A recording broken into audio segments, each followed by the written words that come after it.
orzuligicha qolmaydi, yuraverib tursa, erkak kishi hamma narsaga erishar ekan, xudo xolisa, asta sekillicha.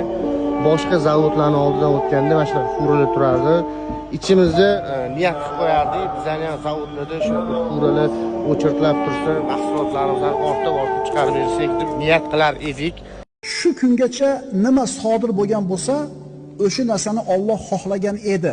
Shuning uchun sodir bo'ldi. Endi buni bu yog'iga kelajakda nima sodir bo'lsa, Alloh uni xohlagan bo'ladi. Hozir nima sodir bo'layotgan bo'lsa, demak Alloh buni ham xohlabdi. Alloh xohlamagan narsani bu borliqda bo'lishligi, birodarlar, mumkin emas. Nimaki sodir bo'lgan bo'lsa, albatta buning orqasida hikmati bor bo'ladi. Yil uchun Termiz Guts korxonasiga ishonch bildirganingiz uchun kattaga rahmat.